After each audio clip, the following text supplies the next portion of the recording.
We have to start supporting ourselves. We have to add value to our content and our voices. Hey, hey, haters gone, hate supporters done it. We have to Haters gone, hate supporters done it. Support me at home, don't support one of them clones. I'm really one of them ones, I'm really in my they dumb. Cash app, $sign on box rhyme. Hey, hey, hey, hey. Haters gone, hate supporters done it. Hey, hey, hey, hey. Haters gone, hate supporters done it. Support me at home, don't support one of them clones. I'm really one of them ones, I'm really in my they dumb. Cash app, $sign on box rhyme.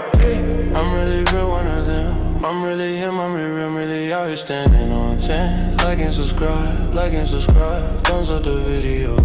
I'm really real one of them. I'm really him, I'm really out here standing on 10. Like and subscribe, thumbs up the video. Haters gone, hate supporters done it. Haters gone, hate supporters done it. Support me at home, don't support one of them clones. I'm really one of them ones, I'm really him, how they dumb. Cash app, $sign on box rhyme. Haters gone, hate supporters done it. Haters gone, hate supporters done it. Support me at home, don't support one of them clones. I'm really one of them ones, I'm really him, how they dumb. Cash app, $sign on box rhyme. I'm really real one of them. I'm really him, I'm really out here standing on 10. Like and subscribe, thumbs up the video. I'm really real one of them. I'm really him, I'm really out here standing on 10. Like and subscribe, thumbs up the video. Haters gone, hate supporters done it. Haters gone, hate supporters done it. Support me at home, don't support one of them clones. I'm really one of them ones, I'm really him, how they dumb. Cash app, $sign on box rhyme. Haters gone, hate supporters done it. Haters gone, hate supporters done it. Support me at home, don't support one of them clones. I'm really one of them ones, I'm really him, how they dumb. Cash app, $sign on box rhyme. Please don't, please support on it, I'm really one of them ones, I'm really him, how they dumb. Cash app, $sign on box rhyme. Cash app, $sign on box rhyme. Cash app, $sign on box rhyme.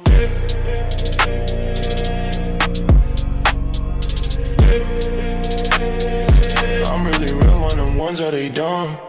Thumbs up, subscribe, cash app, $sign on box rhyme.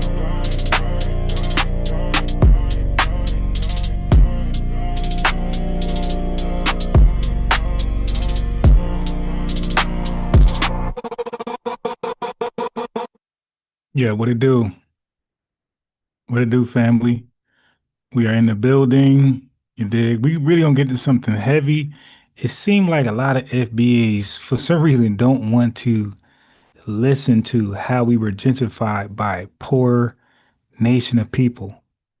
You dig? I don't know why. Like this subject, we kind of like we know it to be true, but when it's discussed, we kind of like don't show up. So it's like, so all we want to do is recognize tethers and what, their negative contributions. Yeah, but we got to look at everybody who's negatively impacting us. You dig? And we really need to know about immigration, like how people who just landed here yesterday with no money, like they just fled from their government. They fled for like the lack of job opportunity. They come over here for a better life, like starting from the ground up. Remember this right here? Hold on. I got something for you that'll resonate for you as soon as this video pause. I'm trying to pause it, but it's gonna play anyway. All right. Okay. Mm. Okay. Like I said, it's gonna play anyway. I'm trying to pause it, but it's gonna keep going. YouTube is funny. All right. So remember this right here. So this what makes it worse. This statement right here makes it worse. It adds to the confusion. And she thought she was dropping some bars. You feel me? That ain't bars. Bars is Cash App $ Unbiased Ron. That song is that motivational uh financial support song. That's fly. Yo, I swear I be walking and I be singing that in my head. Like the lyrics, like I probably know that better than the FBA national anthem. Yo, this is really a dope put together song, lyrically, all that type of stuff. Yeah, I got me singing that when I'm walking, so I know I'm not the only one. Okay, so now this wouldn't make sense. Listen to this right here. Listen to this DOCC. You did? Listen to this doc. Domestic off code coon. And make this make sense. Hold on. God damn, it's fucking YouTube, man.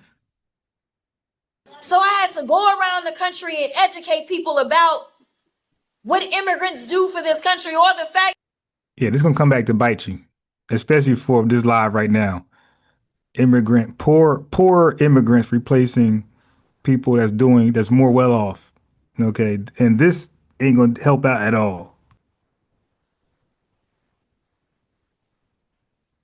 So I had to go around the country and educate people about what immigrants do for this country, or the fact that we are a country of immigrants. Right. The fact is, ain't none of y'all trying to go and farm right now. Okay, so I'm lying. Raise your hands. My hand is raised, high as hell. You're not. We done picking cotton. We are. You can't pay us enough to find a plantation. I know that's right. Yeah, I know that's right too. But unfortunately, all those raids, those ICE raids, ain't none of them been on a farm where immigrants were picking cotton or even fruit. The only farm they were locked up on was a marijuana farm. And after that, everything else been facilities. So what we talking about? We talking about car washing, meat factories, construction sites, long ways away from picking cotton. But let's go with that. Let's go with, these folks over here to pick cotton.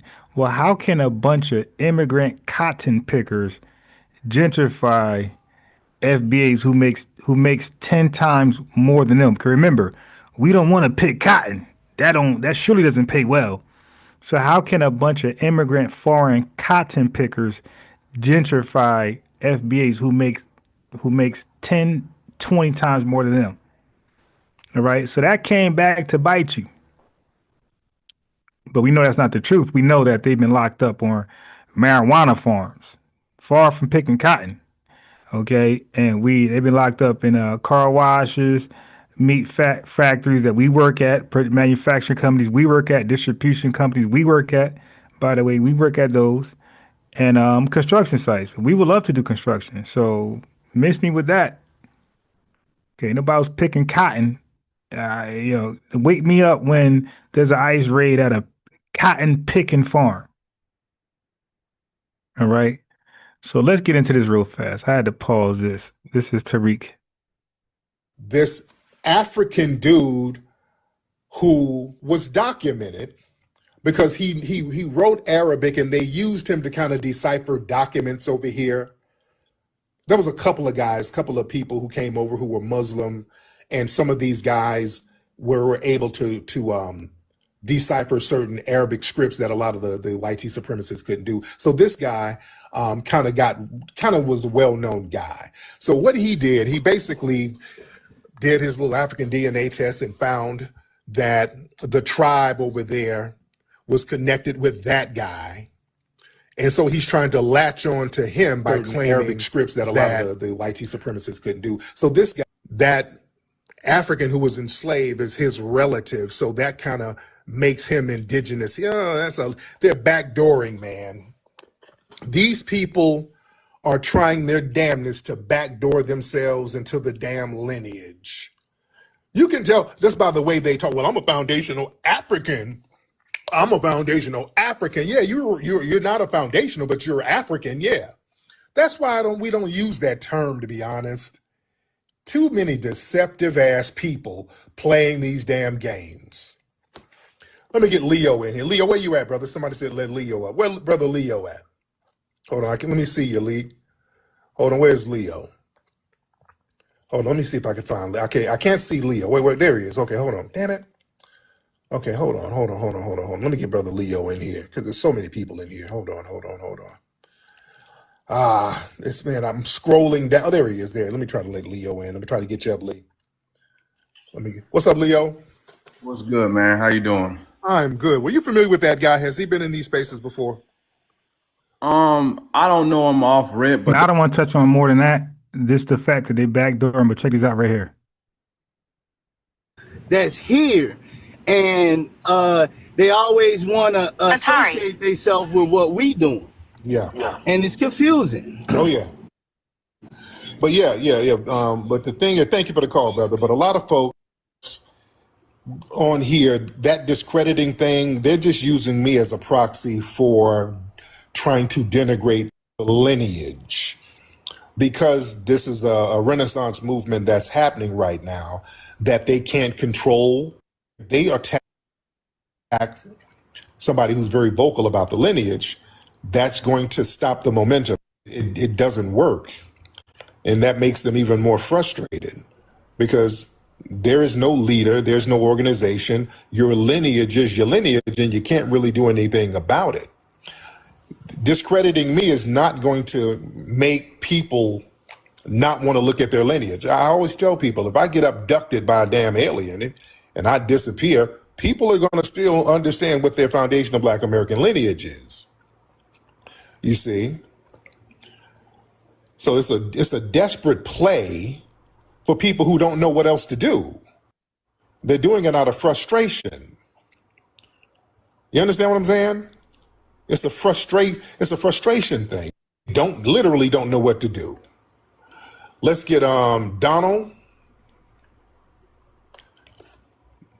Oh, well, let's get Sword. One Sword. I get One Sword in here because I had him up. One Sword, hop on in, brother. Yeah, what's the word? What's Hopefully I up, go back too dude? much. I'm good, man. How are you? I'm all right, man. Welcome to TikTok. Yeah, thank you so much, man. How long you been on here on TikTok? I've been on here for a few years, but the FBA stuff really popped it off, though.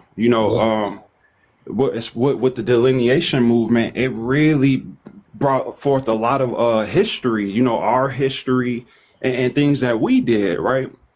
So, Yeah, I'm trying to get revenue in here before I get started. I'm trying to get revenue in here.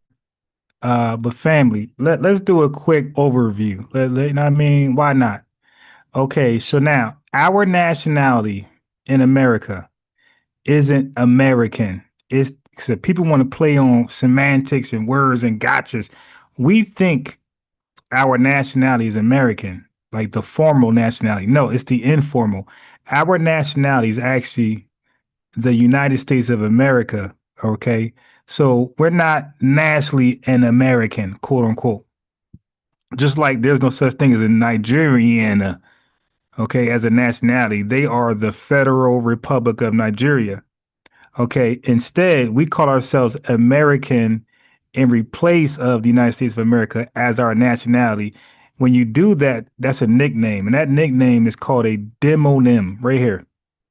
Okay, so we're American and we use that in place of the United States of America as our nationality.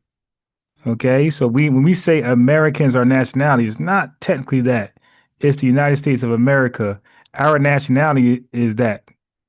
But we call ourselves American in replace of this as a nationality, as our everyday usage. And when you do that, that's called a demonym. Nigerians are really called, their nationality is Federal Republic of Nigeria. They're not Nigerian. So if anybody with BS IA, then if we're not American, then Nigerians are not Nigerian. Okay, they are Federal Republic of Nigeria and we are United States of America. All right. So, but no, they use Nigerian as the name of their nationality in replace of Federal Republic of Nigeria. Like we use American in replace of the United States of America. You feel me? That's called a demonym. So family, people come in your face to play on words and they trick you.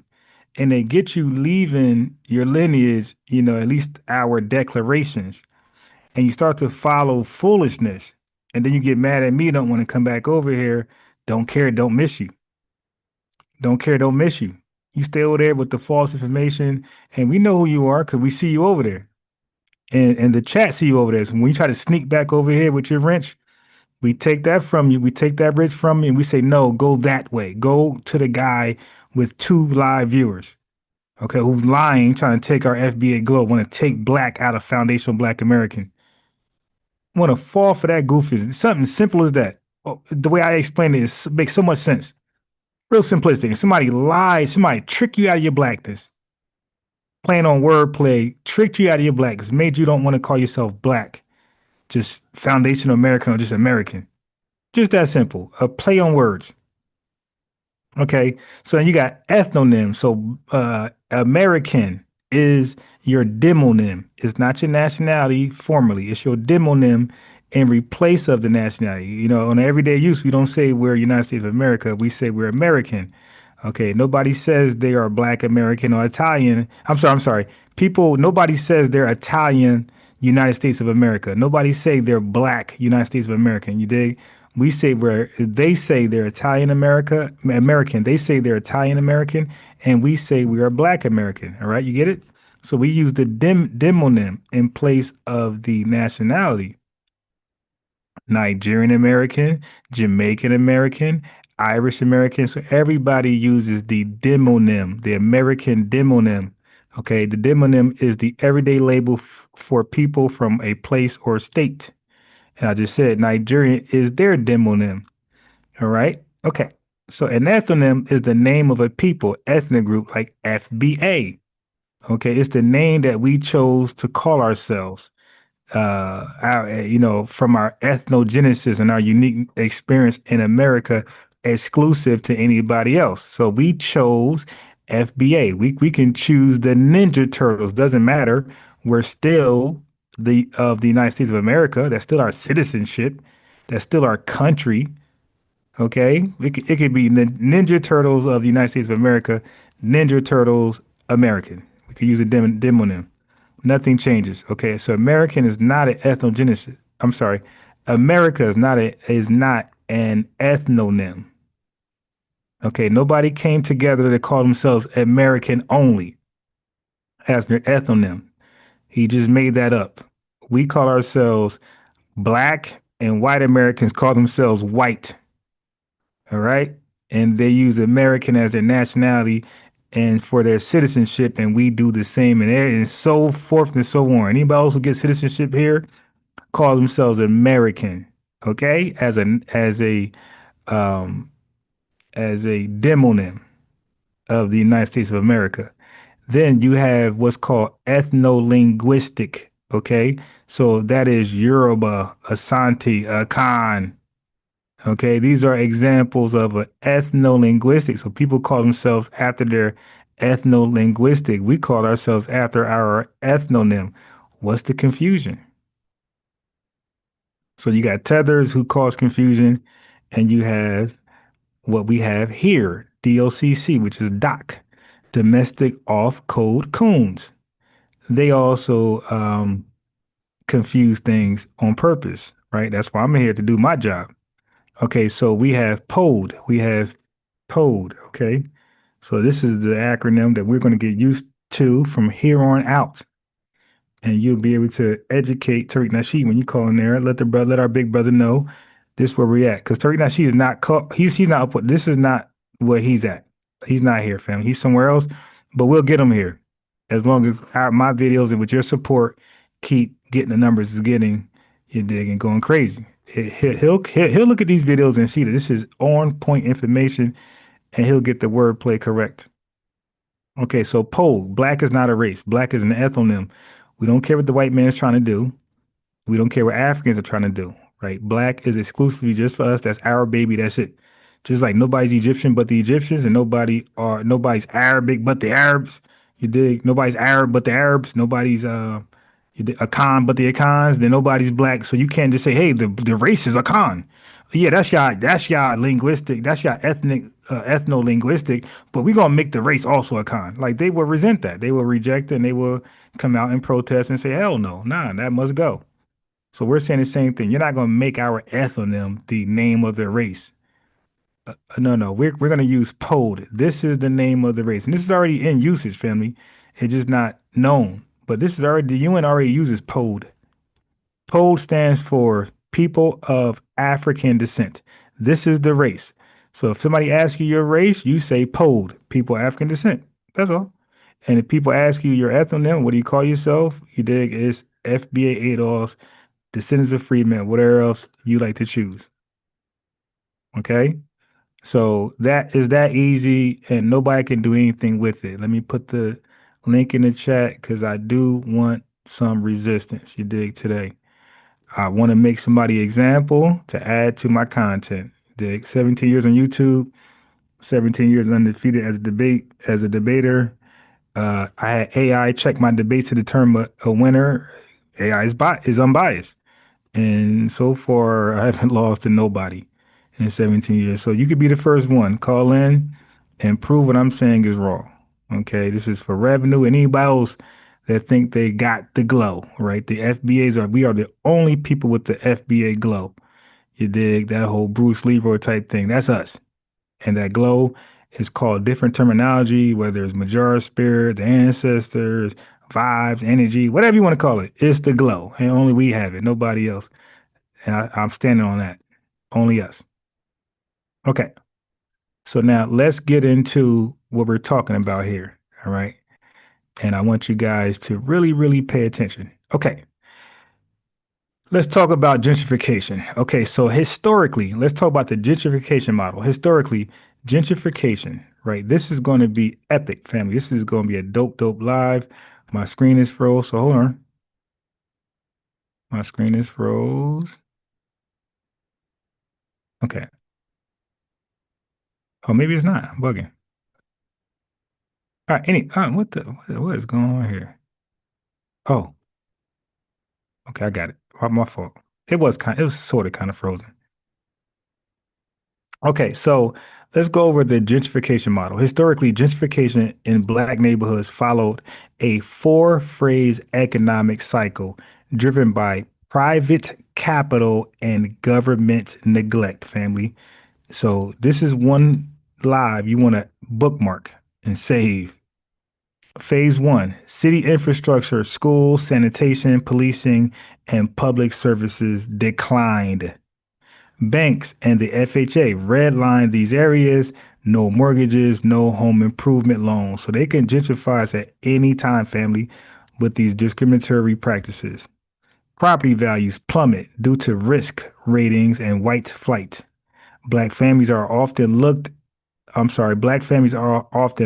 in because we can't sell or move upward, That's phase one. Phase two is blight and predation. Blight, B-L-I-G-H-T. With homes undervalued, speculators and slum lords buy up foreclosed or tax delinquent properties cheap. City government labels the area as blighted, B-L-I-G-H-T-E, or distress, paving the way for urban renewal or eminent domain. Yeah, get used to those words, urban renewal or eminent domain. Residents are stereotyped as the problem. They blame us, reinforcing the excuse for redevelopment. Phase three, state assisted clearance, federal, state, or local grants, HUD, HUD, opportunity zones, etc., begin flowing in. The Superman, they caping. The cities offers tax abatements, infrastructures, upgrades, and zoning variances to lure investors, people with bread, money. That's the whole point of gentrification. The wealthy comes in. That's what we got to look at. How the hell is poor immigrants gentrifying us? Homeowners are approached by developers or flippers offering cash to move out. Renters are pushed out via rent hikes, like we know from post-COVID. Code enforcement, harassment, or condo conversion. recolonization by capital, upper middle class professionals, corporations, or creative class types move in. New coffee shops, yoga studios, bike lanes, and police presence follow. Just look at Newark, downtown Newark, New Jersey. Property values surge, but the original residents can't afford to stay. The hood becomes a hot new district, and the people who endure the disinvestment are priced out. So traditionally, yes, wealthy interests waited until the neighborhood's value bottomed out, then reinvested once the land was cheap. So gentrification is typically handled by the wealthy. So how the hell is poor people who just got here yesterday, some with no legal citizenship, is able to gentrify us? Okay, let's talk about it. So now what we're noticing, immigrants moving into historically black neighborhoods, is a new hybrid model that overlaps with old gentrification patterns. But the players and incentives differ. Here's what's happening, family. Immigrants are not the investors. They are the bridge, as you might know. They're poor. They're running from their country because it's poor and they come here for better opportunities. So wealthy investors and landlords still own and control most of the housing stock. However, immigrants, especially working class groups, often become intermediate occupants in transitioning neighborhoods. So they use them to complete the gentrification. They stabilize property values and fill vacancies before the next wave of middle class buyers move in. So they're holding the neighborhood down until the white man is able to completely complete the gentrification process. These immigrants, they stabilize property values. I said that. So now in cities like New York, Chicago, and DC, black residents leave due to displacement or rising costs. Landlords fill units with recent immigrants who may accept higher rents for smaller spaces or live multiple families per unit, as we know be the case. This gives landlords cash flow while the area cools off, enough for upscale redevelopment. So while it looks like poor immigrants are replacing poor black residents, they're really part of the buffer phase in the gentrification pipeline. Why this happens? Policy engineered demographics, immigration laws, especially 1965. We know what that is. That's the Hart-Celler Act that allowed, right after our Civil Rights Act, now all of a sudden all immigrants are welcome. So the 1965 Hart-Celler Act heavily favored newcomers from Latin America, Asia, and Africa. Excuse me, Latin America, Asia, and Africa. Immigration laws heavily favored newcomers from Latin America, Asia, and Africa. Africa, your fake brothers and sisters, to replace us. Okay, not to compete and live amongst us in peace and unity, to replace us. Often funneled into the same working class urban centers abandoned by whites. So they come to our neighborhoods. Federal and local governments often designate immigrant-friendly or sanctuary zones, sanctuary cities that overlap with black neighborhoods. So sanctuary cities protect them. It keeps them in our cities during this gentrification process. It protects them. Illegal as hell, but they need this gentrification process to be complete, so they're going to protect them. Sanctuary zones, sanctuary cities. These areas get targeted for grants, NGOs, and nonprofit housing projects that unintentionally or intentionally undercut ADOS FBA presence. So these grants, NGOs, and nonprofit housing projects may be intentionally there to undercut us, our presence in those cities.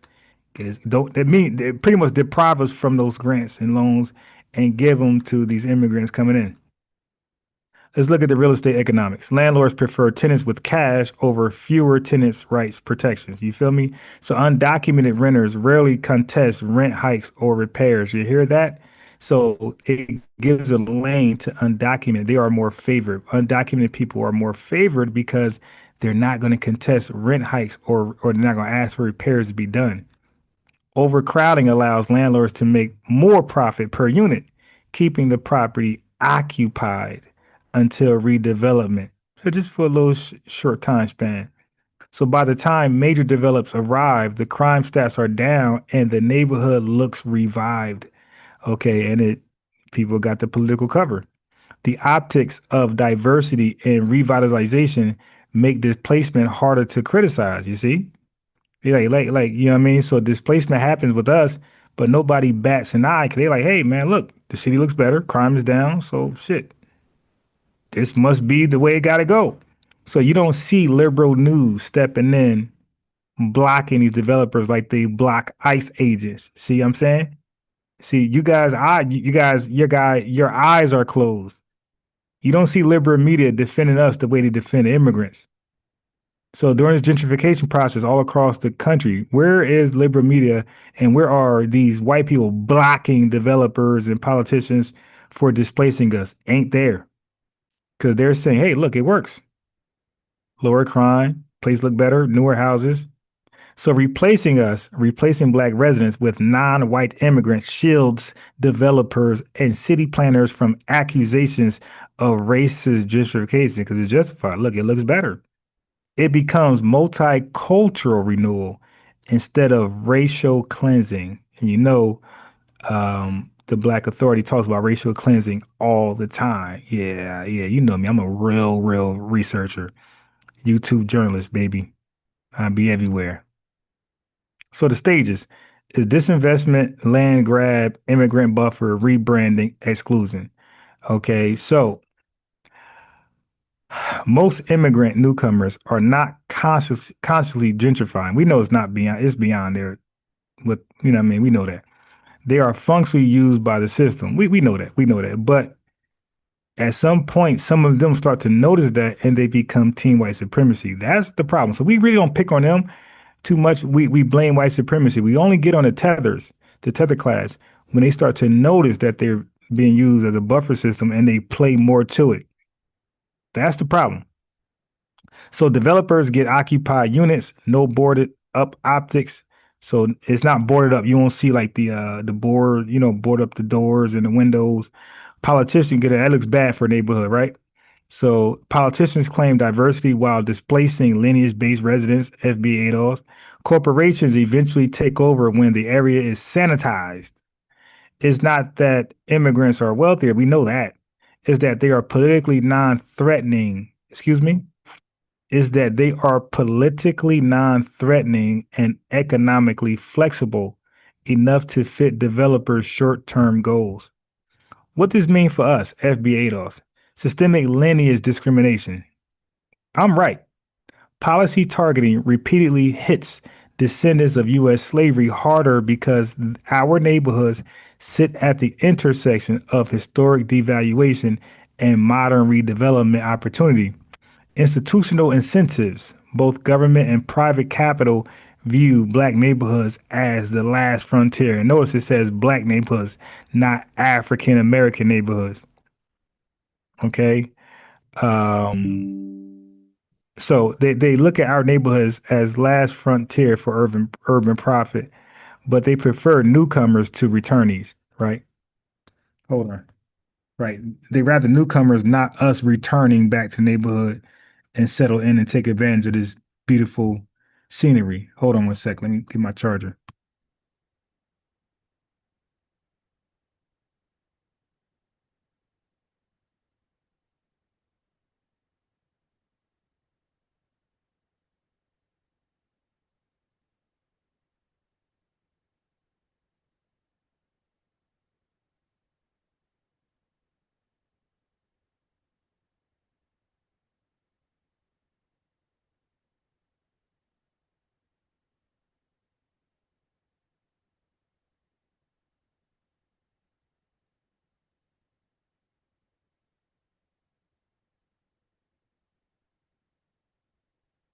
All right. We are back. Got the charger.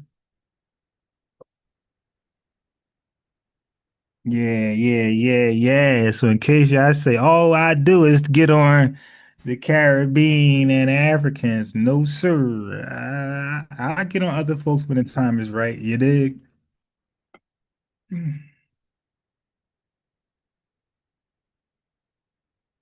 You see it. You see it. Cash App unbiased Ron. Let's go. This is real research, groundbreaking research. FBA News and Updates. Okay. So anyway, so the wealth gap. Black Americans, we rarely have the capital to buy back the block. You know that whole saying, buy back the block. Yeah, all right. We rarely have the capital to buy back the block or develop our own neighborhoods, especially after decades of disinvestment, credit exclusion, and displacement. All right. So now the old model of gentrification until the 2020s, the old model of gentrification family has been rich, which we all know it to be. When we think of gentrification, we think of this model. We think of rich whites, disinvestment, buy low, rebuild, sell high, black displacement. But the new model, that's too easy to prove racism, racial discrimination, systemic racism. So now the new model, 2020s, developers, light tech, low income housing, all of those things, light tech developers, disinvestment, insert immigrant renters, rebrand as diverse because you got immigrants there, you got the brown and black, upscale redevelopment, black erasure with multicultural optics. I don't think they heard me. You dig? This is what real research gets you, man. Not playing with these folks. All right. So now let me go ahead and give the chat a shout out, do my lineage roll call, and get right back cooking. Give me a second, family. Give me a second. Give me a second.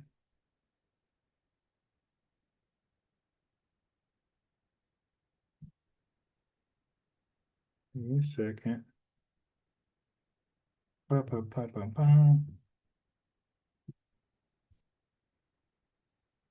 right. Let me do my lineage roll call. Chad Smith said, look at Plainfield. Yes, Chad, my brother. I know Chad personally, same school, same grade. You dig? It's my boy Chad Smith. But Chad, New Brunswick is whatever you think Plainfield is, my brother. New Brunswick is 10 times worse. Okay. So lineage roll call. We got V for Vengeance. Timothy H. Carlos Magus, Ricardo Flott, first class citizen. We got Marvin Rowell. We got Chad Smith. We got Black Feather Archery in the building.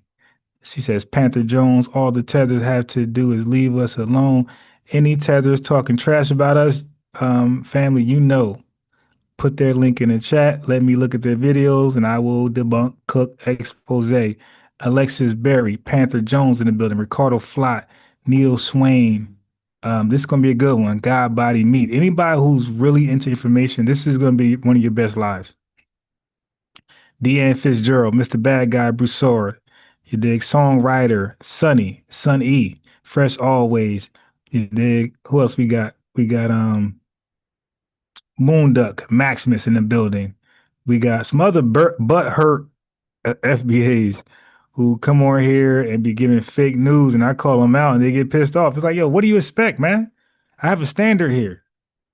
And when you come on here, clicking a link, saying some craziness, it's my job to look over it and, substantiate it or call it out. So don't worry, I'm going to get to you. So tomorrow morning, I'm going to definitely finish cooking BSIA. I love cooking him. He's the most dumbest person I ever talked to. FBA 1 in the building. We got 420 Alien Age, okay? That's who's in the building right now. And like I said, I called out Chad Smith.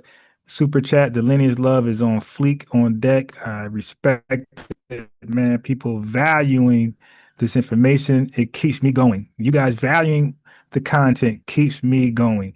We got Kurt Ty, we got Taya Carter in the building. Now, it's gonna get deeper, family. That was light. What you heard from me, that was light. Listen, what I'm noticing is a real demographic and political shift that has happened in several U.S. cities over the last few decades.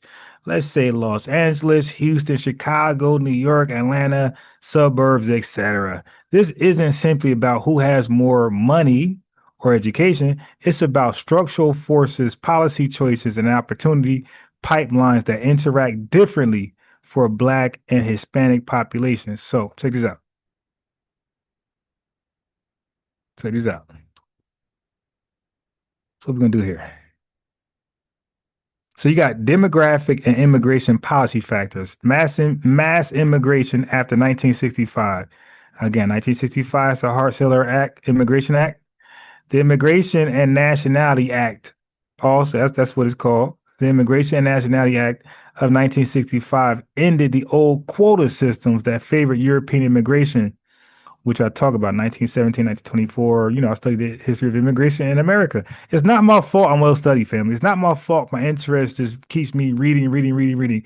Yes, unbiased Ron, your brother, has studied a little bit about the history of immigration. I'm sorry, I did that.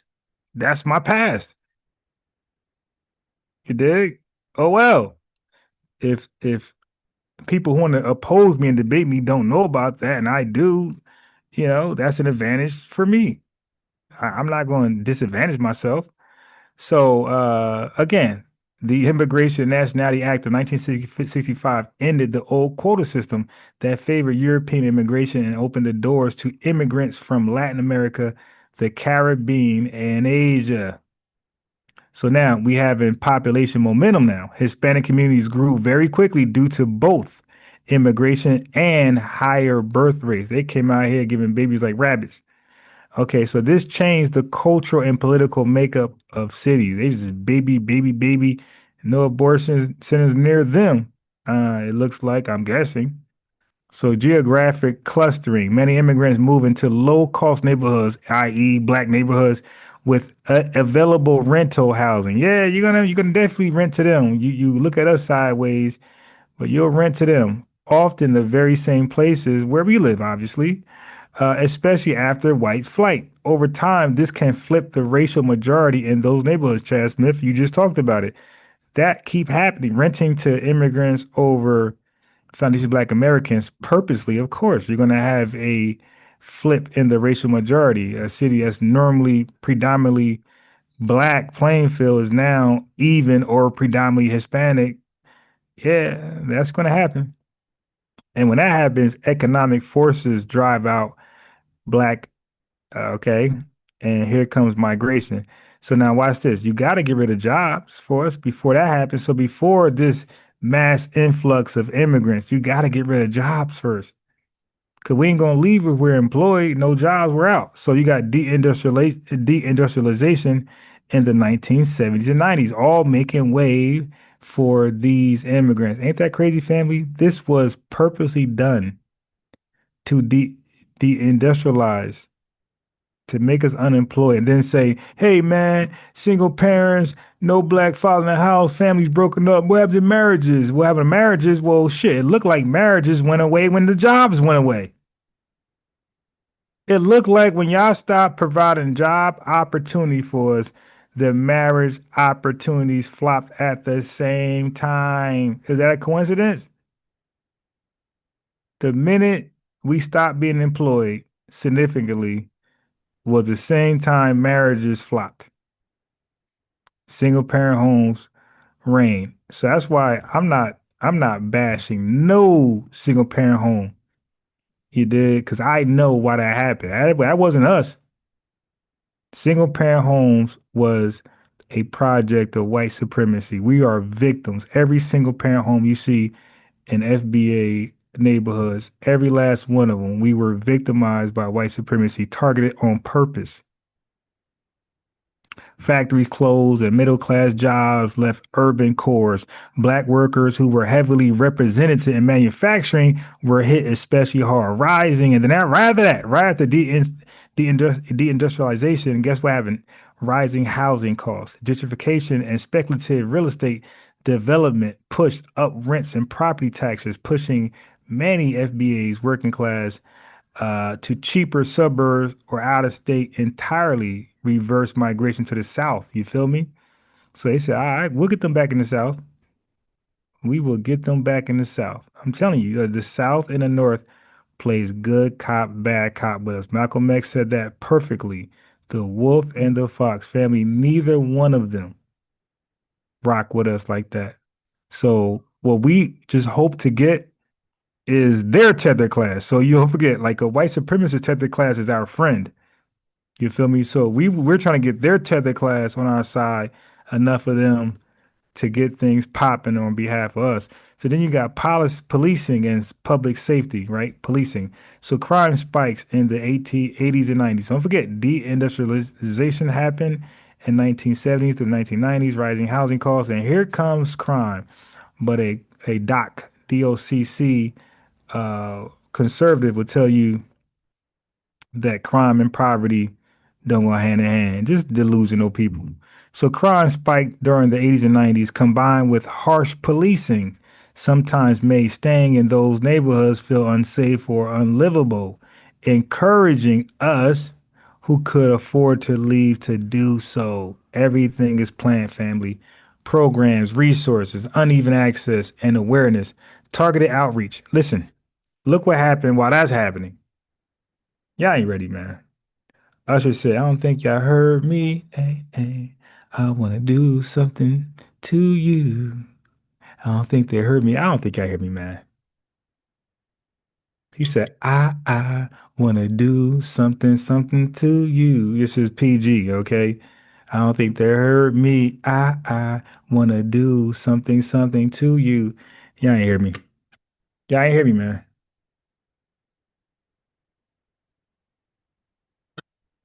And Easter time is actually 7 o'clock, but it ain't on the dot. Let me see if the family in here. Let me look. We got SJ in here. We got Queen Nurse in here.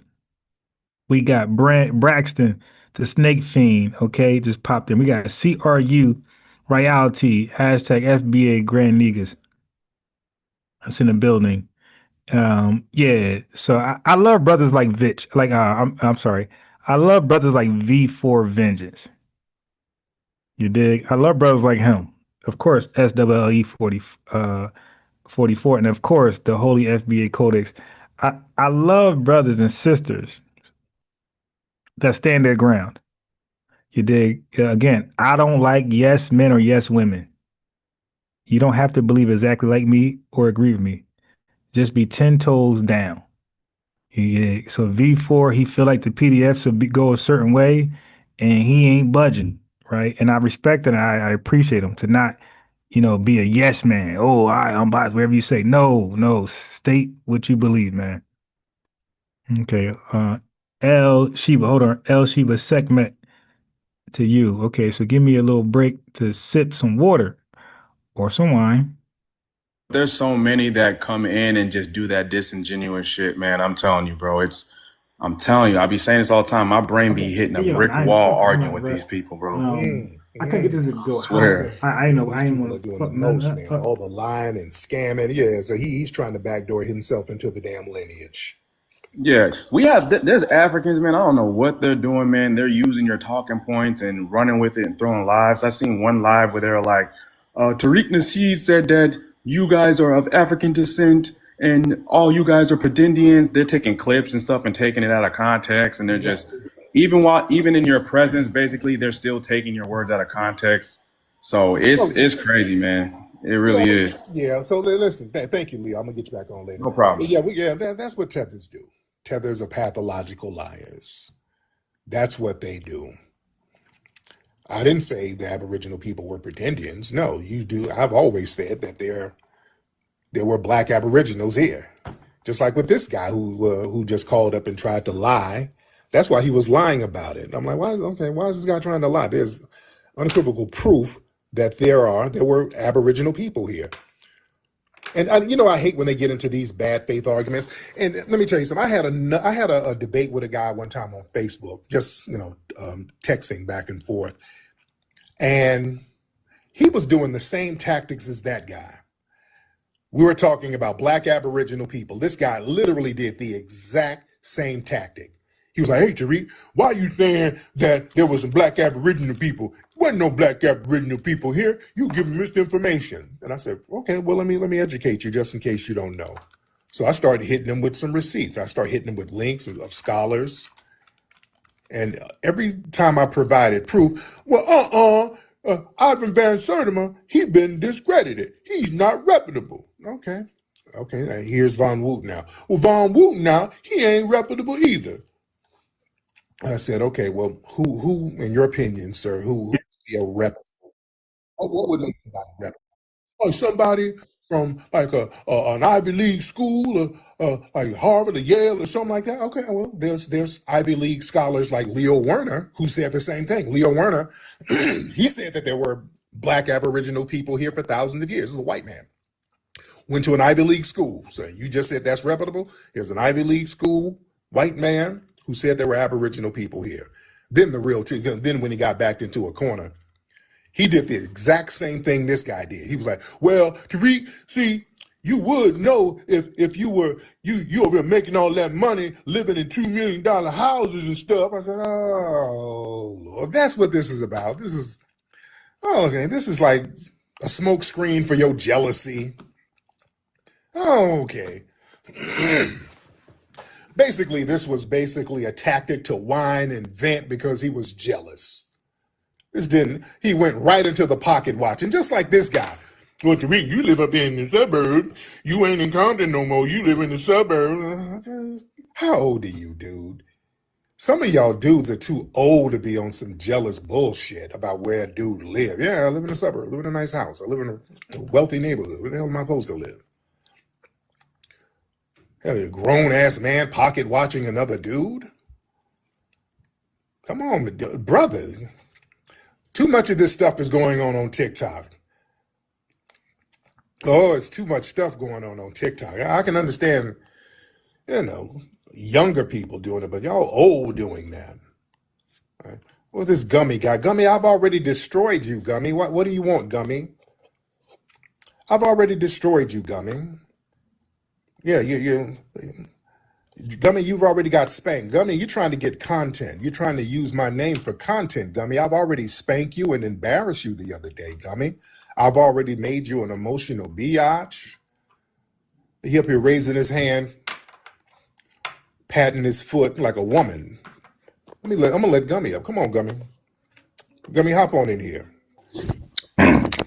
Yeah. So I hope you ain't gonna meet my mic like last time and I like a little baby. I'm pretty sure I don't really think you exposed me. I'm pretty sure you got exposed so badly. Gummy, first, with respect, I'm gonna need you to slow down because I can't understand shit you be saying. Yeah, it comes to muting. Yeah, it comes to muting. I'm gonna mute because first I gotta understand what you're saying. So you gotta really slow it down. All that goosey babble, I'm not gonna have it. Exactly. That's what you do. You mute. Yeah, all you can do is mute. That's what you can do. Right. And all you can do is flee your homeland. But go ahead. All you can do is mute, but that's how y'all part. Now let me say this. You're not gonna use my platform to start lying. All right. Yeah. Okay. If you start lying, I'm gonna send your musty ass up out of here, just like that inner tube sent you to Britain. Okay. Shadish behavior. Okay. Here comes the shadish behavior. This is what you FBAs. What are you saying? What is it? I mean, this shadish behavior. I don't know. What you FBAs cause scholarship, right? It's pops and clicks. Pops and clicks. Can you stop popping and clicking? You what? Please. Do is mute, you dummy. You're not tough. Exactly. All you can do is mute. So like I said, you came my partner, you got exposed so bad that you're a pimp, you're a drifter. Okay, yeah, I'm pimping I'll pimp your mother, dude. Pimp your mother. You're a bum, so you're a pimp. You're an outdated pimp, sir. You're a bum. You don't have no intelligence, you're goofy. Listen, Gummy, I pimp your mother. I pimp your mother. Gummy, I pimp your mother. And Gummy, I wrote a book about it. I wrote a book about Gummy. And Gummy, you're my bitch. And you're my bitch too, because you're up in the middle of the night. You're on the middle of the night whining about daddy. I got you. You an ugly bitch.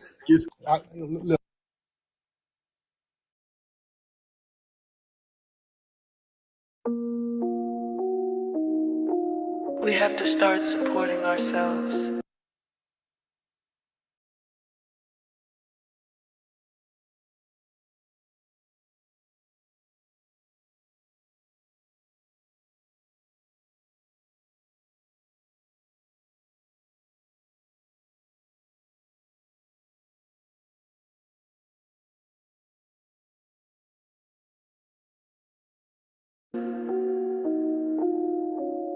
We have to add value to our content.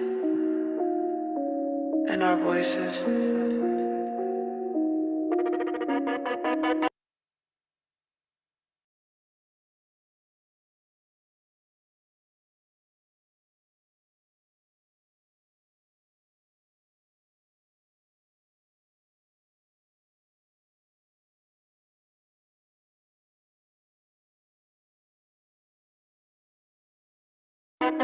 Hey, hey, haters gone, hate supporters done it.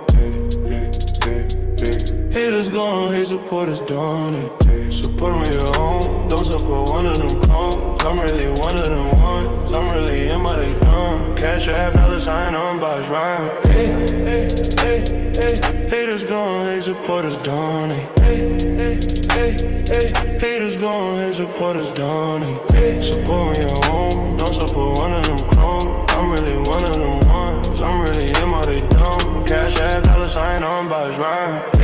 I'm really real one of them. I'm really him, I'm really out here standing on 10. Like and subscribe, thumbs up the video. I'm really real one of them. I'm really him, I'm really out here standing on 10. Like and subscribe, thumbs up the video. Haters gone, hate supporters done it. Haters gone, hate supporters done it. Support me your own, don't support one of them clones. I'm really one of them ones, I'm really him, how they dumb. Cash app, $sign on by his rhyme. Haters gone, hate supporters done it. Haters gone, hate supporters done it. Support me your own, don't support one of them clones. I'm really one of them ones, I'm really him, how they dumb. Cash app, $sign on by his rhyme. I'm really real one of them. I'm really him, I'm really out here standing on 10. Like and subscribe, thumbs up the video. I'm really real one of them. I'm really him, I'm really out here standing on 10. Like and subscribe, thumbs up the video. Haters gone, hate supporters done it. Haters gone, hate supporters done it. Support me your own, don't support one of them clones. I'm really one of them ones, I'm really him, but they dumb. Cash app, $sign on by his rhyme. Haters gone, hate supporters done it. Haters gone, hate supporters done it. Support me your own, don't support one of them clones. I'm really one of them ones, I'm really him, but they dumb. Cash app, $sign on by his rhyme. Please don't hate on it. Please support on it, on it. I'm really one of them ones, I'm really him, but they dumb. Cash app, $sign on by his rhyme. Cash app, $sign on by his rhyme. Cash app, $sign on by his rhyme.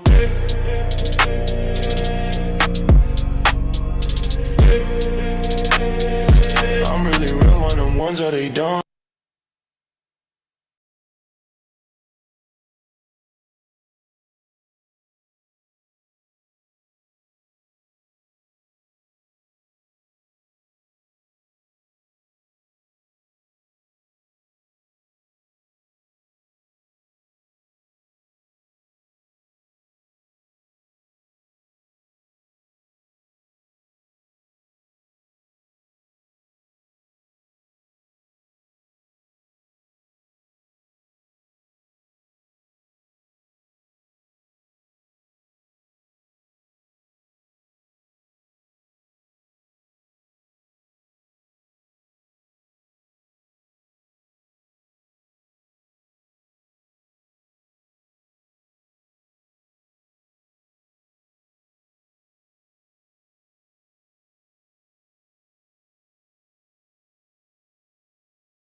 Oh yeah, I can't.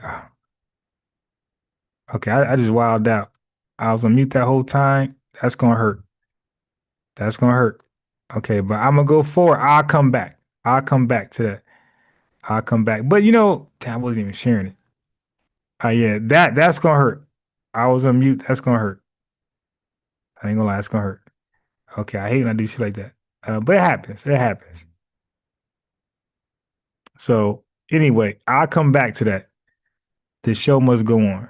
I know that cooked me, but whatever. Shit happens. But let's talk about what's we really want to hear. We want to hear about the role of undocumented immigration and neighborhood change. Okay. So population growth amplifier, undocumented. So if y'all were rotted for ICE, you're gonna really feel better about this. I'm about to read. If you were not rocking with ICE, you were on the fence. Well, you're gonna probably rock with ICE. Maybe not, but let's see. So you got population growth amplifier. Undocumented immigrants make up a large share of Hispanic population growth in many cities. Listen one more time. Undocumented immigrants make up a large share of Hispanic population growth in many cities, especially from the 1980s to the 2000s. Los Angeles, Houston, Chicago, Atlanta, etc.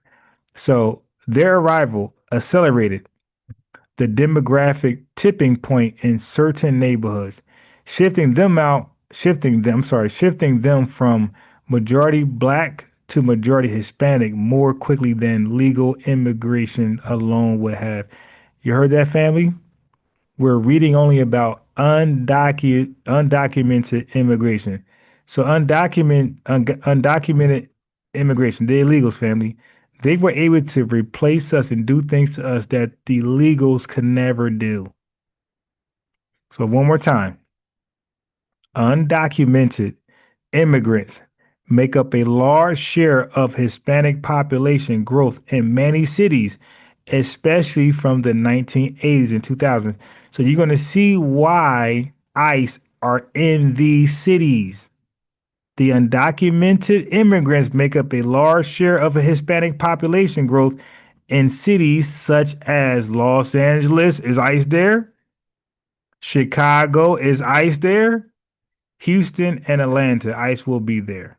Family, these undocumented immigrants, their arrival accelerated the demographic tipping point in certain neighborhoods, shifting undocumented immigrants from majority black neighborhoods to majority undocumented Hispanic neighborhoods, family, more quickly than legal Hispanics could ever have done. So the tipping scale, family, the undocumented people have changed our neighborhoods from a predominantly black to predominantly Hispanic faster than legal immigrants could ever have. So family, they are here to not themselves. White supremacy is using undocumented illegals to replace us faster, undermine us faster than legals could ever do. Okay. Housing demand. Many undocumented immigrants settle where rent is cheapest, often in historically FBA working class neighborhoods. This creates demand for low cost housing, which landlords sometimes exploit by packing more tenants per unit, driving up rents and displacing long-time FBA residents. What about the informal labor market? Because undocumented immigrants are often locked out of formal employment, E-Verify. They work informal economies, day labor, domestic work, construction.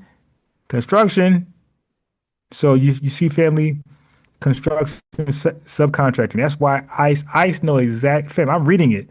So of course the feds know where to go. Okay, these jobs often undercut union wages. When you say undercut union, you're undercutting FBAs, ADOS. Indirectly reducing the bargaining power of black FBA workers who previously filled those roles. So, family, when we go to strike or protest or boycott, it means nothing. They replace us with an undocumented immigrant. So what about so now that led to an economic impact on FBA employment. So literally taking our jobs. Okay. Employer preference for immigrants. Check this out. Now, how they taking your jobs? How they taking your jobs? Ain't no taking a black job. Really? Really? Really?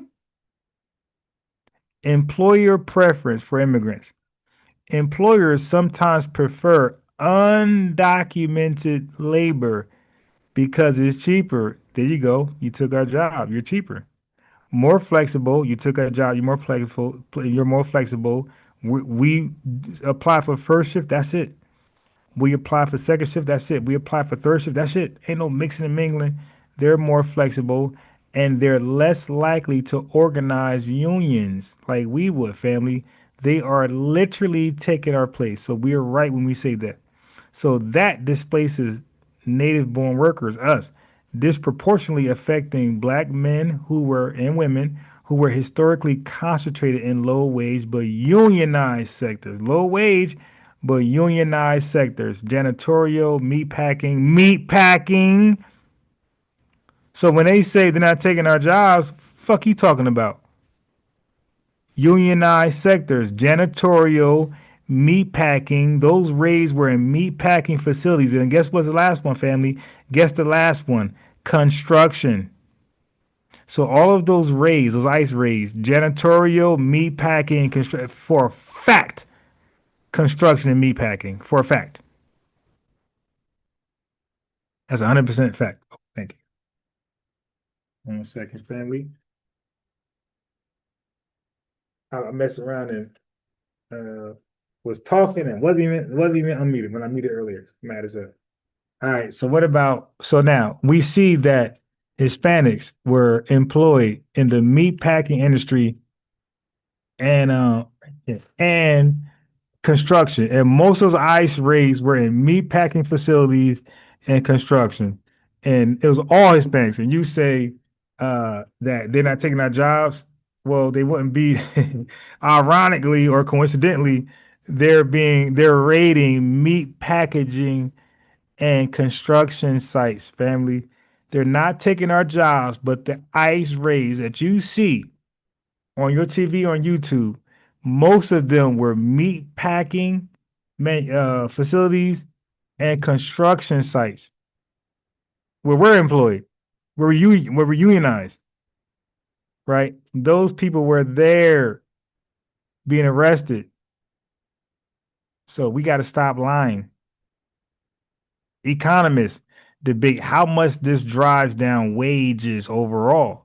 But there is evidence that in low skill, labor intensive industries, wage competition increases, making it harder for native black workers to maintain jobs or move up economically, taking our jobs. What about anchor communities? Undocumented immigrants often rely on legal immigrants or earlier arrivals to provide housing connections. So undocumented are getting alley-oop from legal immigrants far as jobs, housing, and community support. So this is why the legals are out there fighting for them. They're all one, family. They're out here to undermine and replace us. So over time, this network effect strengthens the immigrant presence, build businesses, and increases political leverage, which shifts city priorities, signage, city programs, school curricula towards serving those communities. So what about political representation? So once the population grows from undocumented immigrants, political districts are redrawn based on total population. Gerrymandering, I guess. I don't know. So, and it's just not for citizens. This is also for undocumented non-citizens. Yes, undocumented non-citizens add to the total populations and political districts can be redrawn based on them. And you expect us to be pro-immigration. Stop. So this boosts representation and resource allocation to immigrant heavy neighborhoods, even if many residents cannot vote. So these guys can't legally vote and allocations are relocated towards them away from us. You are out your mind. So that means public resources may shift away from historically black districts if black residents are moving out, in which we are because of the following. What about the fact that they don't want to learn English? Do you know, family, that works for them? So to not learn English is a strategy. Because Barack Obama, he said he gonna get them to learn English so they come over here in this country. That was all bullshit. It's a strategy to further undermine, replace, and gentrify us. To not learn English. Listen, it's called using that barrier as a retention tool. Now, I was supposed to play some Dr. Claude Anderson talking about that from his video, his lecture, Powernomics, but I forgot. I ain't gonna lie, I forgot. So ironically, not speaking English can help keep immigrant communities economically and culturally intact because it builds reliance on each other, creating dense ethnic networks. It pushes cities and nonprofits to create bilingual programs, which reinforce the community's ability to function without rapid assimilation. Okay, so why don't they learn English quickly? I'll tell you why. Economic survival mode. Many undocumented immigrants work long hours in jobs that don't require English. That's why I keep showing you guys screenshots of jobs in Jersey that says you must speak Spanish or be bilingual. So they never get exposed. So they never get exposure or time for ESL classes. And remember, they got classes for them to speak English, but they will never learn it because there's jobs that don't require it. What about generational strategy? Some families focus on the next generation learning English. So the people who come here, the family, the mother and father who are illegals, they're not trying to learn English at all, but they'll make sure their children learn English, right? Institutional accommodation. Cities with large immigration populations, California, Chicago, those I just named, New York, often provide government forms, sanctuary cities, school notices, check this out, healthcare information in Spanish, which lowers the pressure to adopt English quickly, family. So not only are they not going to learn English to get a job and function in America, a lot of the help that's out there for them is in Spanish. If it was in English, they would be forced to learn it to get help to learn English. So it matters because resource reallocation. When cities redirect funds to meet immigrant needs, translation services, legal aid, ESL programs, our money, family, is going to translation services, legal aid for these undocumented immigrants, and ESL programs to learn English. So it can feel like long-term Black residents who still face structural inequities are being ignored, left behind. So they're sending our money to people who are illegal. They're illegal. Culture and political shift. Over time, this can create the impression that the Black population is being replaced rather than supported, even though what's happening is a combination of demographic math, economic displacement, and priority policies.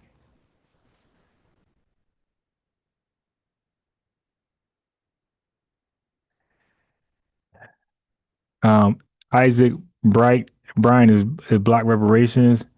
That's sad. Every fast food place is full of middle-aged, non-English speakers. Yeah, I'm telling you, family, we are being replaced. And the Republicans are no better, but we gotta put the blame. We gotta pin the tail on the donkey. These liberals, Republicans are no different. They're just as bad. They're just as bad. So Crystal Watson says, how do we prevent it? I cannot. That's not my field. That's not my expertise. I can't tell you. When you know, you call in. You ask for the link. I don't know. Okay. I'm gonna tell you I don't know. I don't know. But once you find out, you let me know. Yeah, but I was on mute talking. My fault, family. That was my fault. That's my fault. Yeah, bilingual requirements should be illegal. Exactly. Yeah, I'm telling you, family, they are here to replace us and they want us to feel sorry for them. Ice, ice, ice. Let's go further. Immigrant enclaves are often economically anchored. ethnic business networks, places like Little Italy. What? Listen to this. No, let me eat real fast. Hold on. Give me a second, family. Let me play some Tariq while I eat. Look, I got you, Gummy. Yeah, you're not gonna whine. Just get me my money. I got you on the internet hostro, Gummy. Yeah, you're not gonna whine until you get my money, like a good bitch. I got you standing on the TikTok track, pigeon-toed and high heels and a miniskirt, slinging ass on the TikTok track. I got you up at like 3 a.m. every day. Tariq, popping and clicking with my name in your mouth. You're a drifter. You can't even say it. You said a drifter. A drifter is what you did on the inner tube. You drifted across the ocean to safety, sir. I got you musty, popping and clicking like a hoe, whining about me, sitting up on the internet 24 hours a day with pictures of me. Look at this, with your fake gotchas. Look, he has on a dashiki. He's not keeping it real, nigga. Look at you. I got you like a little musty mad hoe. I got you all out your body. I control you. I control you, Gummy. And your name is Gummy because you be gumming balls of dudes. You're a big old punk. You're a big, sassy punk. And I've embarrassed you several times and you don't know what to do about it. How's that feel, Gummy? And you can't use my platform to lie, Gummy. You can't do that.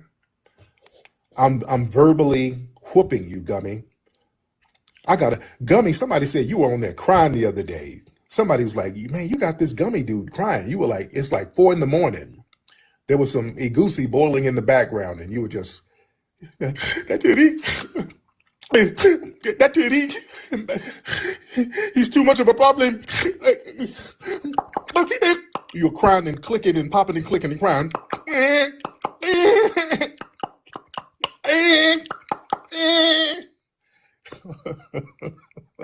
You're popping and clicking and crying. Tether tears. Oh, those tether tears are delicious. They're a little spicy, though. It gives me gas, but tether tears are delicious. Y'all got some characters on here. I got these little folks out of their bodies. Who's that little one young punk, the little sassy punk? Somebody said, is this one little sassy punk who whines about me all the time? Somebody said he was a car thief. I don't know these people's names. Is the little dude a little sassy punk? Is one of these dudes like known as a car thief or something? Is one of these dudes known as a car thief? What kind of dirty little Negroes are on this spot, man? Y'all come tell me about some of these folks. Hop up and tell me about some of these folks. Wait, is some of these cats car thieves? Hold on. Y'all come tell me about them, family. Oh God, what's going on this spot, man? Really? You got little sassy Kia boys up in here, man. Wow. That's incredible. You got little old sassy car thieves in here talking crap. That is funny. Wow. Hold on, let me get FBA Wolfie in the building. Let me get Wolfie in the building. What's up? Hey, beloved, how you doing, dear? Good. Yes, let's talk about, because I've been telling these people to untuck their balls when they get on the panel. They are sassy on this app. Mm-hmm.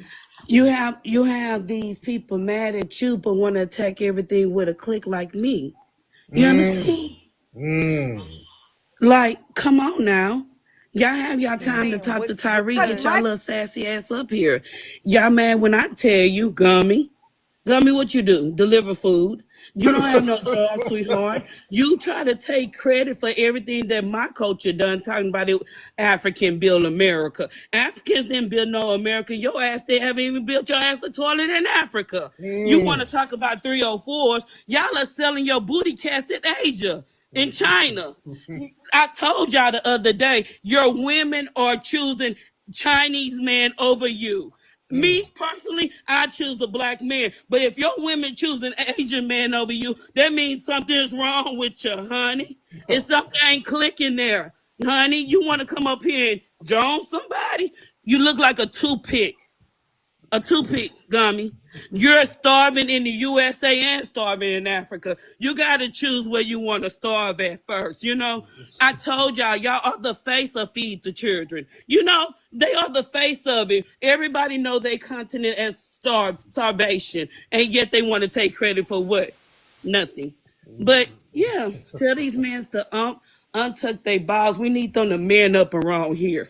And for these women that used to be 700 pounds, and I think you're an African, by the way, you can dox me all you want, but you ain't gonna stop me from telling you that your mama have a mustache and it's tapered. Girl, your mama got a tapered mustache with two dreads looking like she from the West Coast Connection. Girl, you wanna dox me? Baby, no. I stop. They mad at you. They up here doxing us and stuff. Over here. And you didn't even make me a mod.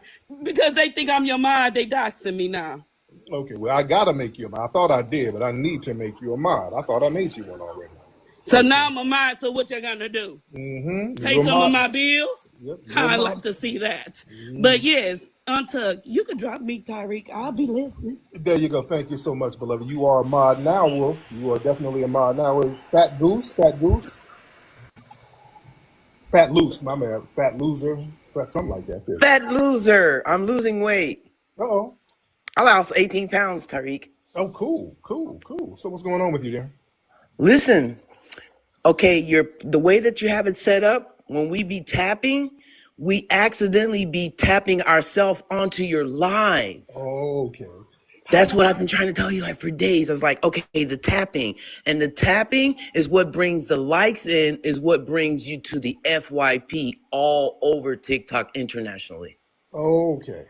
So the tapping is very, very important, and we need room to tap because we only got this little spot over here in the corner. Y'all show me how to change this layout. I've been trying to figure out how to change this layout. So yeah, some of y'all can mod me up. I modded for 1 year. Okay, cool. So yeah, let me know. Let me do that now. Let me know how to change that so I can be good to go as far as that. Okay, but thank you. I'll get you back later on. Thank you. And my deal. Oh, sorry about that. Dominique, what's up, brother? Oh, what's up, Tariq? How you doing? I'm good, Dominique. How are you, sir? Good, man. I don't know if you remember me. I'm on Twitter too, but I'm not really on there like that. Yeah, but I'm mainly on TikTok a lot, and I do a lot. I sent you a DM because I was like, hey, man, like I know how to do all the TikTok live features, and I'm actually cool with one of the higher ups in TikTok live. Like he's like a manager, and if you ever get banned, like I can always help you figure that out. But yeah, so but when it comes to like a lot of these arguments that people make against you or like against your points, it's funny because you tell them more about their country, and I'm like, I don't think y'all really understand how well traveled a lot of us are, myself included. And you really inspired me to find out a lot about my lineage. I don't know if you remember, but you got me tapped in with one of my ancestors, Junius Groves, and you also helped me reconnect with some family members on a side of the family that I never even knew about. So that, and then also, and another thing too, I went to my granny's house today in Texas, and man, old people keep everything. She had two cabinet fulls of photos going back to the almost 1800s, bro. Like it was crazy. I couldn't believe it. Oh yeah. We keep meticulous records, man. That's why when people start talking about how can we trace this back, how can we trace that back, we got our records, man. We keep meticulous records. But thank you, Dominique. I modded you up, by the way. Let's get Washington Ann. Hi, I wasn't actually trying to come up. I do follow you. Okay, this is good. This is good. Some of the people, thank you, dear. If I didn't mean to bring you up, I'm gonna take you down so we can get some other people. Y'all, hit the like, everybody. Everybody, start pressing the like right now. And while we're talking, you can give your gifts now. That'll be great. Everybody, hit the likes. Let's get this up to 500,000 likes. We're almost at 200K. Let's get the likes up. Let's get I'm Faziz. I can't pronounce your name, brother, but go ahead. I am something, brother. Are you up? Okay. Hello. No. Hey, who's this? Purple? Hello. Hello, Purple. Hi. I'm kind of shy. I kind of was. Thank you for the work you do, but Thank you, dear. She didn't mean to go. Thank you, beloved. I appreciate you. Yeah, I got to change the layout so that I'm not bringing up people who don't want to get on. All right. So I do have to change the layout, and I got to figure out how that, because I was trying to figure that out and I was having some issues earlier. All all right. Let me see who we got. Shout out to everybody in here. And again, everybody start hitting that like up on the top. Hit that like, make it do what it do. And I'm looking down here to try to get some people. I wish y'all can raise your hand like on Twitter. People could raise their hands and we'll know if they're ready to get on. Okay. Let's try. Okay, hold on. Let's try. Hold on, y'all bear with me because it's hard to get these people up here. Okay, I'm just gonna get random people. Let's get Nikki in here.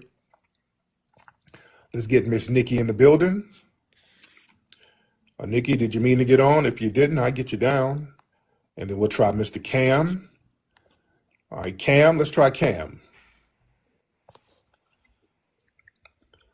All right, Cam. Okay, Cam didn't mean to get on either. All right. Okay, so who's ready to get on? Because I see a lot of people in the comments section wanting to get on, but when I try to get people on, I'm trying to see how to do that. I'm trying to figure out how to get folks on like that. All right, hold on one second. All right, let me go back up here. Sir Stain, I think that's your name. Yes, sir. How you doing, sir? Doing good. Appreciate you. Appreciate you for All right, so let's get back to it. Of course, the screen will mess up. Give me a second to fix the screen. Oh boy. But shout out to the family. My apologies earlier for talking while I was on mute. Oh my God, where is? All right, hold on. Where the hell is the? How to get over here? What are you doing? Okay. Okay. All right. The screen literally disappeared. Okay. So what are we doing? I'm not sure what we're doing with the screen. It like 100% went black.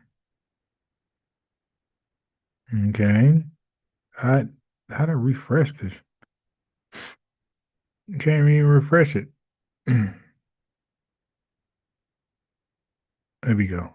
I got it. Weird as hell. Okay. I said refresh, but it didn't refresh. Okay, whatever. All right. So, okay, cool. So, okay, I got it. God damn, all that to stop me from cooking? No, I'm going to expose this whole immigration bullshit. There's nothing you can do about it. You can shadow ban, whatever. But check this out. What about immigrant enclaves? Okay, they are often economically anchored. What do I mean? Ethnic business networks. Now, family, what I did was I had this epiphany. Like, yo, why the hell places like Little Italy, Chinatown, and Spanish Harlem, how come they never get gentrified? Well, they got the gentrified blueprint, the gentrified blueprint. What they doing? So places like Little Italy, Chinatown, and Spanish Harlem often have dense networks of family-owned businesses, religious institutions, and mutual aid organizations. So when somebody asks for a solution earlier, well, this could be a certain solution. Now, we don't need religious institutions, but we could have something like Black history institutions. You feel me? But family-owned businesses, religious institutions, and mutual aid organizations. So mutual aid organizations, we can figure that out.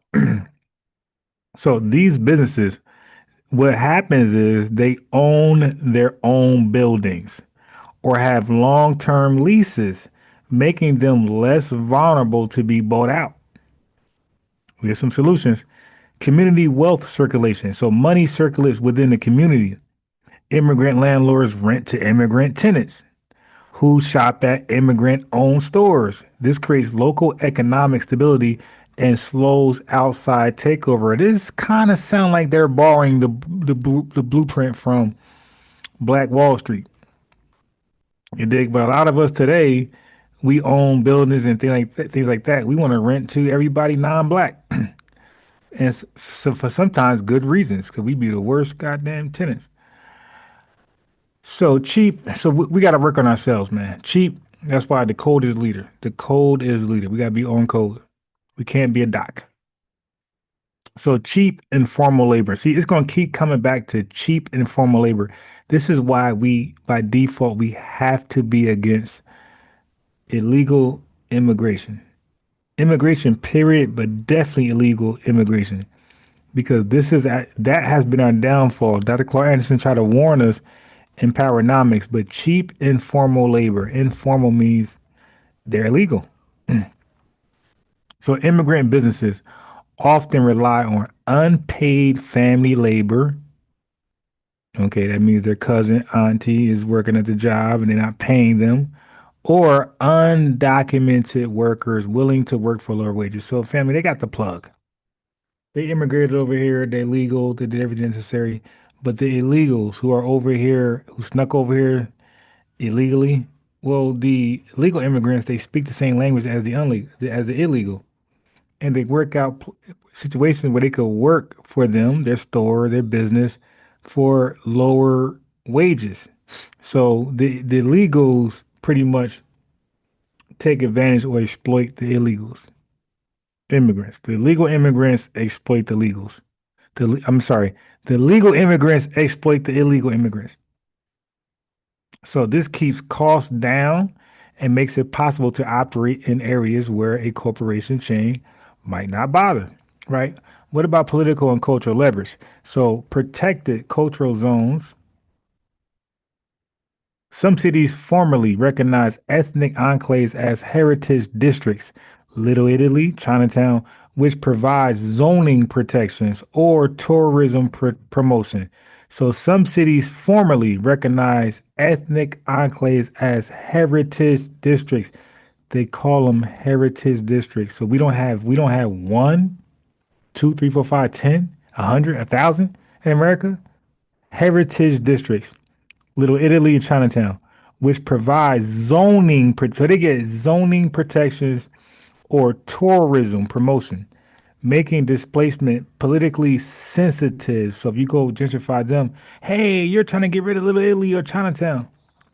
Voting power growth as immigrant populations grow. So why the F will we ever be pro-immigration, legal or illegal? As immigrant populations grow, they gain representation on city councils and local boards. This can lead to policies that protect the enclave or resist rezoning that would allow luxury development. Media and optics, developers and politicians are very wary of being accused of destroying culture, because liberal media is going to defend immigrants, legal or illegal, but they'll never defend FBAs. So when targeting a well-known ethnic neighborhood, sadly, historically, black neighborhoods have not been treated with the same level of cultural protection from liberal media. Now, our neighborhoods are more vulnerable. Black neighborhoods are more vulnerable. Why? Property ownership gap. Foundation Black Americans historically have had lower rates of home ownership due to redlining. So immigrants are not redlined or not nowhere near us. Contract buying scams and predatory lending. So you didn't face this, immigrants. When renters dominate a neighborhood, it is much easier for developers to flip it. Disinvestment. City governments have historically underfunded black neighborhoods, infrastructure, schools, policing, which depresses property values. So developers can then buy land cheaply, flip it, and bring in higher income residents. As buy low, sell high. Stigma versus culture. Listen to this. Black neighborhoods were often stigmatized as blighted, Bligted, blighted or dangerous by conservative media, I can imagine. But liberal media was not there to back us up like they do ICE, like they against ICE, these illegals, which justify urban renewal projects and highway construction that displace residents. So, family, every time conservative Republican media attacked us to justify doing us wrong, liberal media was never there with the cape. But you have literal illegals who don't belong here. They're here illegally. They're illegal. They're committing crimes illegally, and they're not supposed to be illegal. I mean, they're not here legally. Illegal, all in every sense. But you have liberal media defending illegals, but they will never defend us legals. The energy ain't the same. Okay? So our neighborhoods, Republicans, conservatives paint as blighted or dangerous, right? Immigrants enclaves, by contrast, were sometimes marketed as vibrant or colorful. So liberals and conservatives was on one accord, on code when it came to protecting or condoning illegals or even legals, immigrants. So not all immigrant enclaves are immune. Once land values become extremely lucrative, developers move in. Okay, whatever. The difference is that immigrant enclaves often hold on longer because of collective economic strategies and political lobbying. So family, they're against us. What about their language? Their refusal to speak English.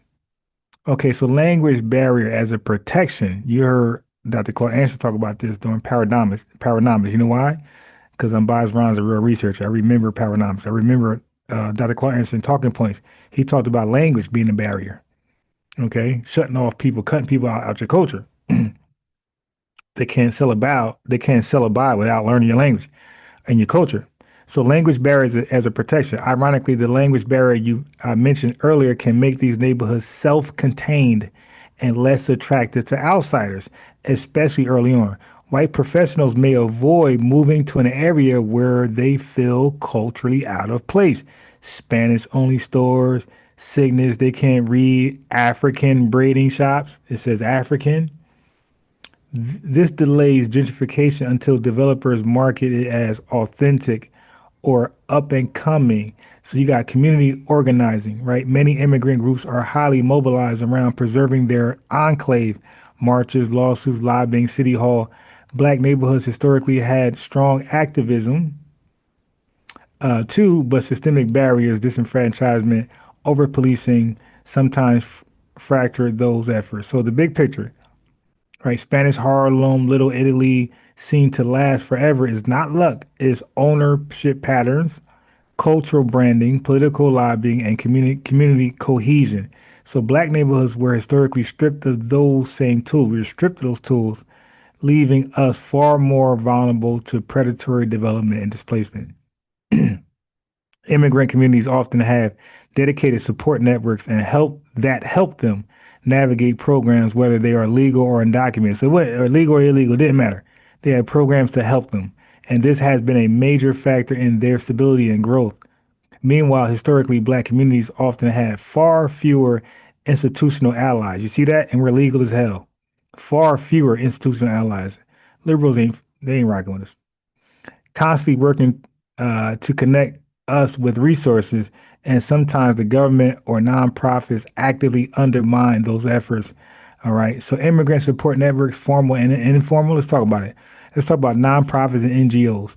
There are hundreds of organizations, large and small, whose explicit mission is to help immigrants integrate and survive regardless of legal status. So it's about just helping immigrants. National organizations. You got the NILC, National Immigration Law Center, legal advocacy for immigrants, including undocumented illegals. United We Dream, advocacy for DACA recipients and illegals, the illegal youth. Catholic Charities, Lutheran Immigration and Refugee Service, HIAS, legal help, housing, job training, ESL classes to learn English. Make the Road, NY, MALDEF, La Raza, RAZA, community organizing, policy advocacy, and resource navigation. Local and city-specific programs. Sanctuary cities often have immigrant affairs offices that help people apply for city IDs, Medicaid where allowed, rental assistance, and free legal clinics. ESL programs, learn English, know your rights, workshops, and job placement are often funded specifically for immigrant communities. This is where our fucking money is going. This is why we get gentrified. So you got mutual aid and ethnic networks. I talked about mutual aid earlier.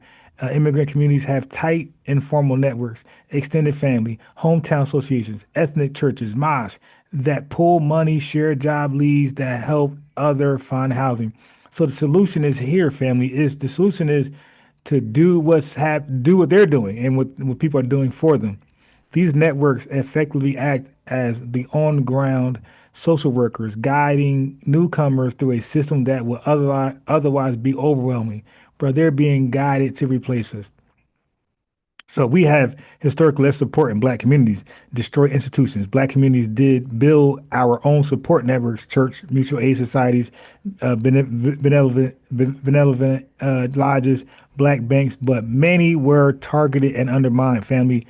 That's what these tethers, the goddamn Latinos and everybody want to act like did not exist.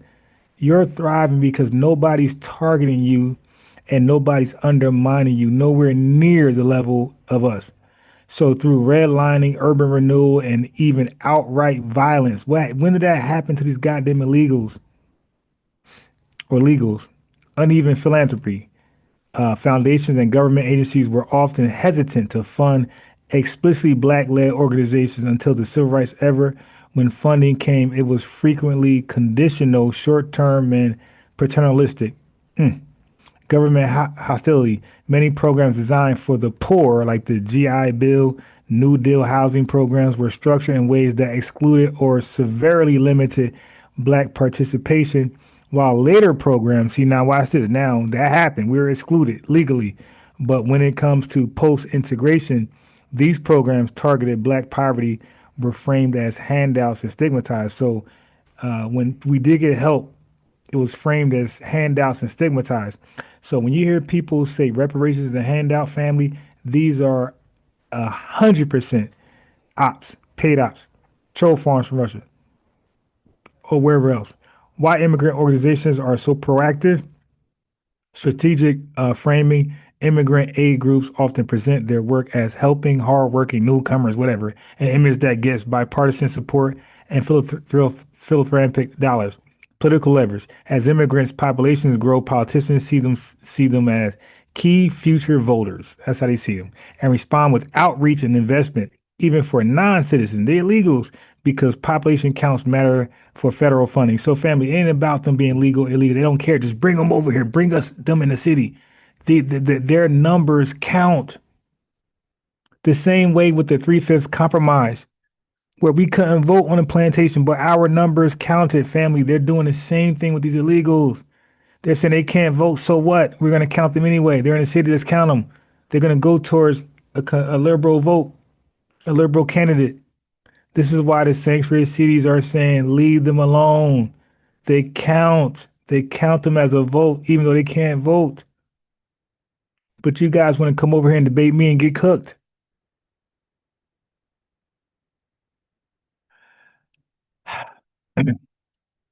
Okay, so there is a legal and humanitarian drive to protect immigrants from deportation, exploitation, and trafficking. This mobilizes lawyers, churches, and activists. Okay, so the resulting disparity. This means immigrants, documented and illegal, often have navigators, case managers, and advocates, even the illegals, who will walk the illegals through applications for food assistance, housing vouchers, healthcare, and scholarships. Illegals in the country illegally get all this shit. Housing vouchers, that means they're living where we're homeless. They're put up in housing, a room, living it up, their feet up, heat, AC, government money, and they're illegal. Shouldn't even be in the country, but we are legally here and we're homeless. Black Americans, by contrast, are frequently left to self-navigate, bootstrap, bureaucracy with little guidance, or actively discouraged by stigma, welfare queen narrative, drug dealer from seeking help. So they call us welfare queens and say welfare is bad. So that's to discourage us from seeking help. But I and the Holy FBA Codex was like, yo, don't do that. Don't fall for that. Welfare is for the needy. Okay, the people who need it. So if you need it, you get it. You don't sit there and like, I'm gonna do it by myself. No. Okay, so immigrant aid is framed as integration and humanitarian uplift. Black aid. So listen, immigrant aid is framed as integration and humanitarian uplift. Oh, ICE, that's non-humanitarian. You feel me? But Black aid has historically been framed as charity or dependency handouts, which makes politicians less willing to invest and makes Black recipients face stigma. Okay, so I got some more stuff to read, but I'm gonna end it right there. I gotta get my son ready for bed. But man, I hope, and maybe I'll do this whole thing over and upload it as a whole, because at some point I was muted and you guys can't hear me. So maybe I meant to OG, I see you. I am Kiera, I see you. I see y'all in the building. The family's here. Golden Brown, Melita Siri, I'm bugging. Salita Marie, Loretta Howard. I see y'all. Crystal Watson, Maxwell Jenkins. Y'all in the building. Okay. So family, what I'm gonna do is I'm gonna do this all over, right? Pre-record it and do a premiere, whatever, because there's a large part that was missed, and I gotta do it over, but it won't be live because I don't want to make the same mistake. Okay, so I'm just gonna re-record it and then premiere it. Same title, everything. You dig? Because the information needs to be heard, family. We are targeted. We are all we got. It's us versus the world, literally. Like these immigrants come over here and they act like, oh, we don't know. We're using pawns. We didn't know. Yeah, whatever. You know. You see how you're easily flowing through shit, getting jobs in the system. You see us over here getting nothing. You don't think that nothing like pops in your head like, hey, maybe they're purposely not, being handled correctly. Maybe they're being deprived. Nothing pops in your head. We're just lazy. So that's what comes to it, family. These immigrants, they either recognize that what's going on, or the only conclusion is that we're just lazy. So it's either or. Either they recognize what's going on, that means that they are a rider, or they're not a rider. They just believe we're just lazy. So family, every immigrant you come across that you hear that's not for FBA, family, they are looking at us like lazy. They're just white supremacists. They borrowing that mentality from white supremacists. So I'm gonna leave it at that. Appreciate y'all. I'm gonna end on the donation anthem. You dig? So make sure you guys value the work, like the video, financially support if you can. If it's there for you, do it. If it's not there for you, don't do it. Real simple. Don't send anything that's gonna hurt you in the long run. All right. Until then, I'm gonna do an expose on BSIA tomorrow at the diners. So at the very least, family, we got 68 people here. If everybody send a quarter, just send a quarter. You dig? Which you can't do. I think it's $1. So that's $68. You dig? So I should be good for the whole week for the diners. That means I ain't asking for no donations. Everybody sent $1 to the Cash App. I ain't gotta ask no donations. I'm good for the whole week. All right, family, here we go. Donation song. We out. Peace, peace. Love you guys. The lineage all day long. We have to start supporting ourselves. We have to add value to our content and our voices.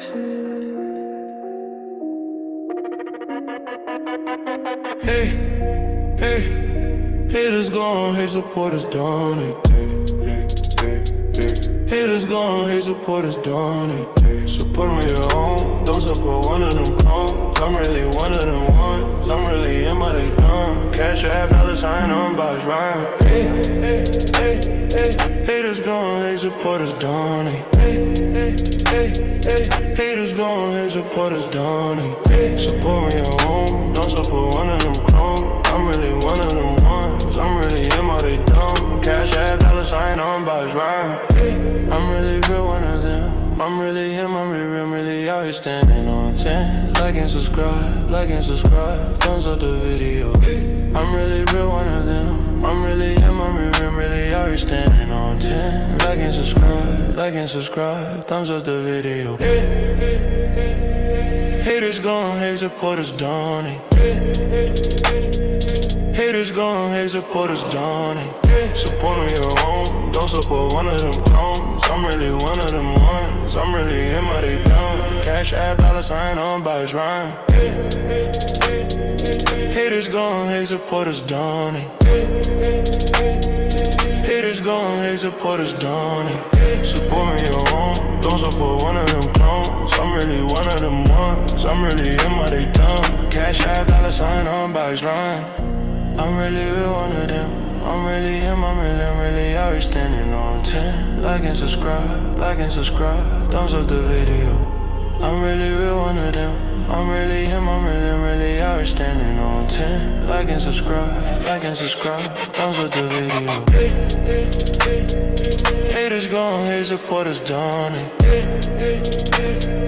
Haters gone, hate supporters donate. Support me your own, don't support one of them clones. I'm really one of them ones, I'm really him, but they dumb. Cash app, $ on by his rhyme. Haters gone, hate supporters donate. Haters gone, hate supporters donate. Support me your own, don't support one of them clones. I'm really one of them ones, I'm really him, but they dumb. Cash app, $ on by his rhyme. Please don't, please support, donate.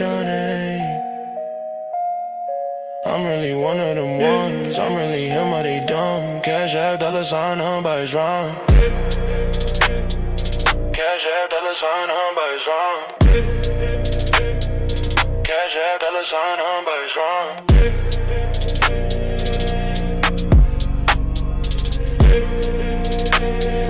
I'm really real, one of them ones that they dumb. Thumbs up, subscribe, cash app, $ on by his rhyme.